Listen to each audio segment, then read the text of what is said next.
ఇంకొక టాక్ కూడా ఉంది. టీడీపీలోని కొందరు పెద్దల మద్దతు ఉంది. వైసీపీలో కొందరు పెద్దల మద్దతు ఉందని నేను ఇంతకుముందు కూడా అడిగాను. వీళ్ళందరూ కలిసి చెవిరెడ్డిని ఓడించడానికి మిమ్మల్ని ముందుండి నడిపిస్తున్నారు అని. ఏంటి అసలు ఏం జరుగుతుంది? ఎందుకు ఈ వ్యతిరేకత? ప్రజలందరికీ తెలిసిందే. దాని గురించి మనం నేను కొత్తగా చెప్పేదే ఉండదు. అన్నీ చెప్తాం. సమయం వస్తుంది, వెయిట్ చేస్తా ఉన్నాం.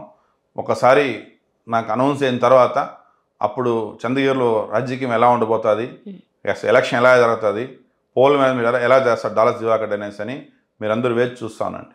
ఓకే. సో ఒకవేళ అంటే ఇప్పటి వరకు జాబితా రాలేదు కాబట్టి ఏ పరిణామాలతో ఏం మారినా ఆ సమీకరణలు మీకు ఆ నియోజకవర్గం కాకపోతే ఏదొస్తుంది అనుకుంటున్నారు? అసలు ఏది రాదనుకుంటున్నారా? ఎలా ఉంటుంది?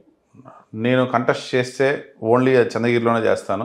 ఓకే. చంద్రగిరి తప్ప నేను ఎక్కడా చేయను. నా నియోజకవర్గం చంద్రగిరి. నేను చంద్రగిరిలోనే నిలబడి చంద్రగిరిలోనే గెలవాలనేది నా కోరిక. ఓకే. మీరు గతంలో పీఆర్పీ ఆస్పిరెంట్గా ఉన్నారు. ఇప్పుడు జనసేన టీడీపీ కలవడం అనేది మీకు 100% అయితే ఇష్టమే, పూర్తి మద్దతు ఉంది మీది? పూర్తి మద్దతు ఉన్నది. ఈరోజు జనసేనలో ఉండే వాళ్ళందరూ కూడా నా స్నేహితులే. ఆల్రెడీ ఇప్పుడు ఆ రోజు నాతో పీఆర్పీలో జర్నీ చేసిన వాళ్ళే మెజారిటీ ఆఫ్ పర్సన్ ఈరోజు జనసేనలో జర్నీ చేస్తున్నారు. సో వాళ్ళందరూ నాకు అవుట్లెట్గా నాకు హెల్ప్ ఉంటుంది. నేను ఎప్పుడు అన్నదమ్ముల్లాగానే ఉంటాం వాళ్ళతో, కాబట్టి నాకు వాళ్ళ సైడ్ నుంచి నాకు ఫుల్ సపోర్ట్ ఉంటుంది. ఓకే. అసలు దీన్ని ఎలా చూడొచ్చు అంటారు? అంటే జగన్ గారి సామాజిక వర్గం అందులో అలా చూస్తే కనుక పవన్ కళ్యాణ్ గారికి అంటే జనసేనకు అనుకుందాం అలా అయితే, ఇటు దీనికి అస్సలు పడదు వైసీపీకి. కాకపోతే మీకు మాత్రం అందరి సపోర్టు ఉంటుంది, సామాజిక వర్గం ఒకటే అయినా ఎలా అవుతుంది ఇదంతా? అంటే నేను గత 15 సంవత్సరాల నుంచి కూడా అన్ని పార్టీల వాళ్ళతో స్నేహంగా ఉండేవాడిని. నేను ఒక చెడు పనులు చేసేవాడిని కాదు. నాకు ఒక చెడు అలవాట్లు లేవు. నేను అందరిలాగా ఏదో చీట్ చేయాలనేటువంటి మైండ్ సెట్తో తాత్కాలిక సుఖాల కోసం నేను అలవాటు పడేవాడిని కాదు.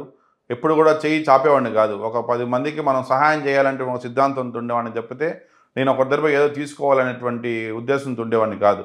సో కాబట్టి అన్ని పార్టీల వాళ్ళు కూడా అన్ని కులాలు మతాల వాళ్ళు కూడా నాతో బాగుండేవాళ్ళు. ఇప్పుడు రంజాన్ వచ్చినప్పుడు కావచ్చు నేను వాళ్ళతో ఉంటాను. క్రిస్మస్ అప్పుడు క్రిస్టియన్స్తో ఉంటాను.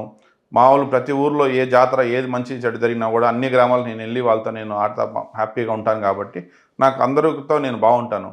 ప్లస్ మోర్ ఓవర్ ఏంటంటే వాళ్ళందరికీ కూడా నా పైన గట్టి నమ్మకం.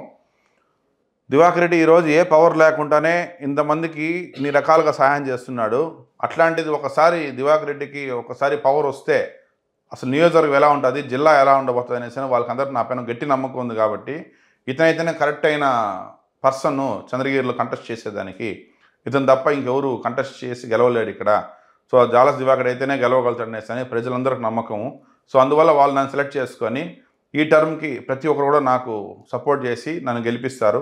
ఇంకోటి ఏంటంటే 2 టర్మ్లు ఆల్రెడీ భాస్కర్ గారిని గెలిపించినారు. ఈసారి ఒకసారి నన్ను గెలిపిస్తారు. ఇంతకుముందు చెప్పినట్టుగా నేను వాళ్ళది అంతా ఒకటే కాబట్టి నేనేమి దేంట్లో కాంప్రమైజ్ అయ్యేవాడిని కాదు, లొంగేవాడిని కాదు. డబ్బుకో ఇంకో దానికో నేను ఆశపడే వ్యక్తిని కాదు. సో మీరు సామాజిక వర్గ పరంగా చూస్తే రెడ్డి సామాజిక వర్గం, కానీ మీరు టీడీపీ నుంచి ఇప్పుడు బరిలోకి దిగాలనుకుంటున్నారు.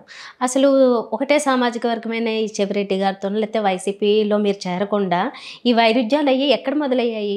ఇక్కడ వైరం అనే మాట కన్నా కూడా నాకు ప్రజలు ముఖ్యం, ప్రజల సమస్యలు ముఖ్యం, యువత ముఖ్యం, యువత సమస్యలు ముఖ్యం.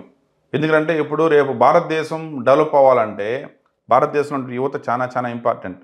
ఈరోజు ప్రస్తుత పరిస్థితుల్లో యువత ఎలా అయిపోయినారంటే ఈరోజు ఆంధ్ర రాష్ట్రంలో చదువుకున్నటువంటి వాళ్ళు ఈరోజు చంద్రగిరిలో కాన్స్టిట్యున్సీలో చదువుకున్న వాళ్ళు ఎంతమంది చంద్రగిరిలో కావచ్చు ఆంధ్ర రాష్ట్రం కాబట్టి ఉద్యోగాలు చేస్తున్నారు. ఎందుకని వాళ్ళు తెలంగాణ కావచ్చు, కర్ణాటక కావచ్చు, తమిళనాడుకి వెళ్తున్నారు. ఎందుకు ఆంధ్రాలో చదివిన వాడు ఆంధ్రాలో ఎందుకు ఉద్యోగం చేయట్లేదు? ఇక్కడ చదివి ఇక్కడ డెవలప్ అయ్యి ఇతర రాష్ట్రాలకు వెళ్ళి ఎందుకు అక్కడ వెళ్ళి పాపం చదువు ఉద్యోగం చేసి ఇక్కడ వాళ్ళ తల్లిదండ్రులు వదిలేసి వెళ్ళి ఎందుకు పక్క రాష్ట్రాల్లో పనిచేయాల్సిన పరిస్థితి వచ్చింది ఈరోజు. అదే ఎందుకు మన ఆంధ్ర రాష్ట్రంలోనే ఇక్కడ చదువుకున్న వాళ్ళకి ఇక్కడే ఎంప్లాయ్మెంట్ ఇస్తే తన కుటుంబంతో వాళ్ళు ఉండి వాళ్ళ మెయింటెనెన్స్ కావచ్చు, వాళ్ళకు ఆడ వెళ్ళి ఒక ఎక్కువ వాళ్ళు వచ్చిన డబ్బుల్లో 50% వాళ్ళు అక్కడ బాడుగలు కట్టేసి అంతా ఊరికే వేస్ట్ అయ్యే డబ్బులు ఇదే సొంత ఊర్లోనే వాళ్ళకి ఆ ఫెసిలిటీస్ ఉన్నప్పుడు అట్లాంటి కంపెనీ సైడ్ వస్తే వాళ్ళు ఇక్కడే చదివి ఇక్కడే జాబ్ చేసుకుంటే ఆ 50% అమౌంట్ వాళ్ళకి సేవ్ అవుతుంది కదా. వాళ్ళ తల్లిదండ్రులతో వాళ్ళ కుటుంబంతో హ్యాపీగా ఉండగలుగుతారు కదా. ఇక్కడ సోర్స్ లేని దానివల్లనే కదా ఇప్పుడు పక్క రాష్ట్రాలకు వెళ్ళి అక్కడ ఉద్యోగాలు చేసుకొని బతుకుంటున్నారు. అట్లాంటి పరిస్థితి రావుందు మన రాబోయేటువంటి యువతన కనీసం ఇంకొక 5 సంవత్సరాలు అన్న వాళ్ళు చదువుకున్న ఊర్లోనే, చదువుకున్న ప్రాంతంలోనే, దగ్గర చుట్టుపక్కలలోనే వాళ్ళకు మంచి మంచి కంపెనీస్ వచ్చి వాళ్ళు ఇక్కడే కానీ జాబ్ వస్తే ఫైనాన్స్ విధంగా బాగుంటారు, ఫ్యామిలీ పరంగా బాగుంటారు, టైం సెన్స్ వాళ్ళకి చాలా ఇంపార్టెంట్ కాబట్టి, టైం ఇంపార్టెంట్ కాబట్టి టైము మిగులుతుంది. ఈరోజు వారం వారం తిరుపతికి, చంద్రగిరికి, బెంగళూరు నుంచి వచ్చి జర్నీ చేసి మళ్ళీ సోమవారం ఎర్లీ మార్నింగ్ మళ్ళీ బయలుదేరి వెళ్ళి హైదరాబాద్ పని చేసి వచ్చేవాళ్ళు, అప్ అండ్ డౌన్ చేసేవాళ్ళు చాలా నెంబర్ ఆఫ్ ఫ్యామిలీస్ ఉన్నాయి. సో అట్లాంటి పరిస్థితి ఉండబోందని చెప్పేసి యువత అందరూ బాగుండాలని, సో నా వంతు సహాయంగా నేను ఇన్ని రోజులు వ్యాపారంలో బాగా సక్సెస్ అయినాను, రాజకీయాల్లో కూడా సక్సెస్ అయ్యి 10 మందికి మేలు చేయాలని చెప్పేస్తేనే ఒక మెయిన్ ఎయిమ్తోనే నేను ఈరోజు రాజకీయాలకు రావాలనుకుంటున్నాను. ఓకే.